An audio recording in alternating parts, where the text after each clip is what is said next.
Hello everyone, welcome to my YouTube channel. Target not set की series में हम पढ़ रहे थे इंट्राक्रेनियल प्रेशर, जिसका हमने थ्योरी पार्ट कंप्लीट कर लिया है। साथ में उसके हमने कुछ एमसीक्यू भी सॉल्व करे हैं।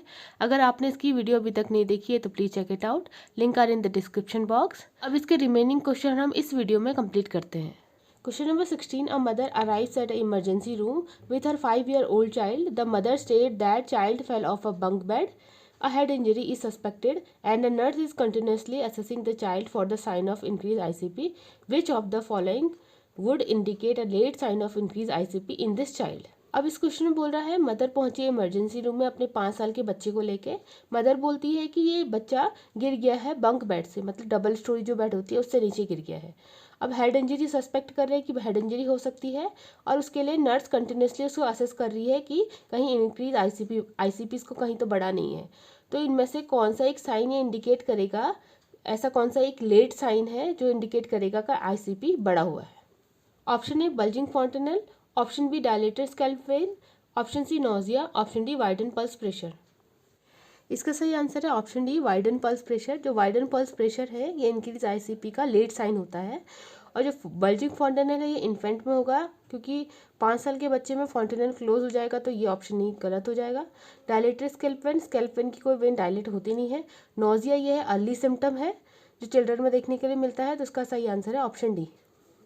Question number 17. An early sign and symptom of rising ICP in children is. बच्चे में इंक्रीज आईसीपी का अर्ली साइन एंड सिम्टम क्या होता है? Option A increase vomiting, option B bulging anterior fontanel, option C increase head circumference, option D complaints of frontal headache. इसका सही answer है option A increase vomiting. जो children में ICP increase होने का जो पहला साइन आता है वो वॉमिटिंग का आता है। Question number 18. Which of the following medication is useful for reducing राइज्ड ICP. बढ़े हुए आईसीपी को कम करने के लिए हम क्या मेडिसिन यूज करते हैं? Option A IV mannitol, option B IV phenytoin, option C IV diazepam, option D IV nitroglycerin. इसका सही आंसर है option A IV mannitol. Mannitol एक ऑस्मोटिक डायूरेटिक है जो यूरिन आउटपुट बढ़ा के आईसीपी को कम करता है। Question number 19. A patient with increased intracranial pressure is receiving mannitol. To evaluate the effectiveness of the drug, the nurse should assess the client for which of the following. एक patient है जिसका intracranial pressure बढ़ा हुआ है, उसे हम mannitol दे रहे हैं। तो मैनिटॉल की इफेक्टिवनेस को देखने के लिए नर्स इनमें से क्या चीज असेस करेगी? Option A decrease pulse rate, option B increase temperature, option C increase urine output, option D increase pupillary reaction. इसका सही आंसर है option C increase urine output. जो मैनिटॉल है ये ऑस्मोटिक डायूरेटिक है जो यूरिन के आउटपुट को बढ़ा देता है। Question number 20. Which of the following nursing intervention can be use to prevent increase intracranial pressure in an unconscious patient. इनमें से कौन सा नर्सिंग इंटरवेंशन हम यूज करेंगे कि किसी अनकॉन्शियस पेशेंट का आईसीपी बढ़े नहीं? Option A avoid activities that cause pain और crying, option B lower the head Trendelenburg position, option C provide environmental stimulation, option D turn head side to side every hour. इसका सही answer है option A avoid activities that cause pain और crying. अब कुछ ऐसी activities हैं जो हमारा आईसीपी बढ़ा देती हैं, वो क्या है? पेन हो गया, क्राइंग हो गया, एनवायरमेंटल स्टिमुलेशन हो गया, जैसे ब्राइट लाइट से, shivering, coughing, sneezing, flexion of neck and endotracheal suctioning. ये सारी एक्टिविटीज़ हैं जो आईसीपी बढ़ा देती हैं, तो हमें इनको अवॉइड करना है। अब जो टेंडलेनबर्ग पोजीशन है, हम जब भी आईसीपी बढ़ता है तो बिल्कुल भी टेंडलेनबर्ग पोजीशन नहीं देता है, क्योंकि ये आईसीपी बढ़ाने का काम करता है।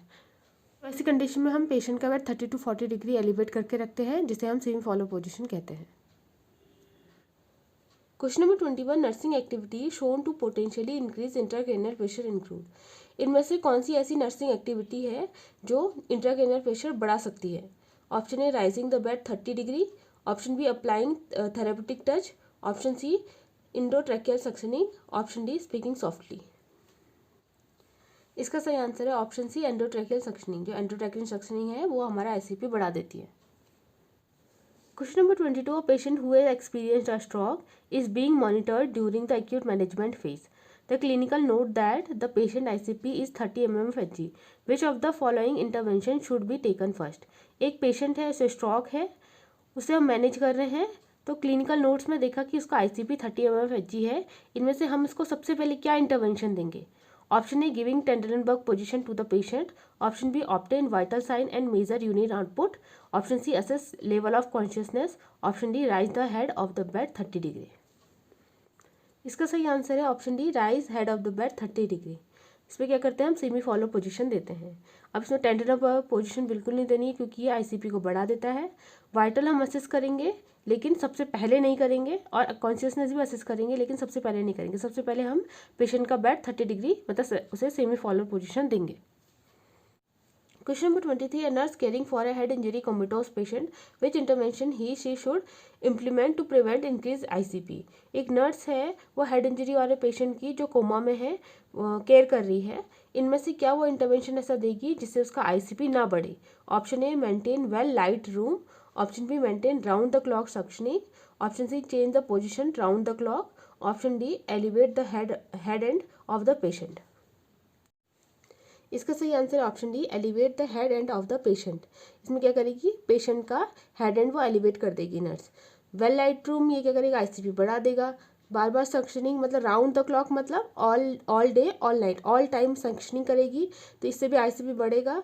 राउंड द क्लॉक पोजिशनिंग करेगी मतलब डे नाइट दोनों टाइम क्या करेगी, पोजिशनिंग करेगी, इससे भी ICP बढ़ेगा। इन तीनों से ICP बढ़ेगा तो ये नहीं करना है, और इससे ICP कम होगा तो इसका ऑप्शन डी सही है।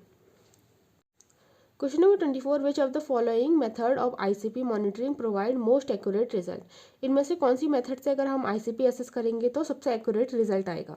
Option A, epidural catheter. Option B, intraventricular catheter. Option C, subarachnoid catheter. Option D, intravertebral catheter.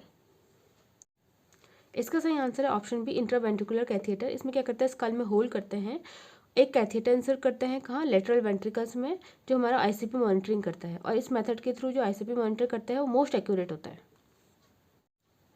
Question number 25. Increase CSF pressure and increase ICP against the dura can cause? ये बोल रहा है अगर CSF बढ़े साथ में ICP भी बढ़े तो ये क्या कॉज करेगा, मतलब अगर CSF बढ़ेगा तो साथ में उसके क्या ICP भी बढ़ेगा, तो इसकी वजह से क्या सिम्टम्स शो होंगे? Option A, meningeal irritation. Option B, rhinorrhoea. Option C, otorrhoea. Option D, पेप्लेडिमा।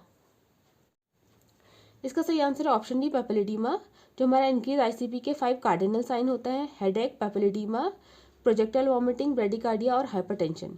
इसलिए जब भी ICP बढ़ेगा तो पेप्लेडिमा होगा। तो ये क्लास यहीं पर ही खत्म होती है। अगर आपको ये क्लास अच्छी लगी तो please like and subscribe my channel and press the bell icon, जिससे आपको आने वाली वीडियोज़ का नोटिफिकेशन मिलता रहे। Thank you.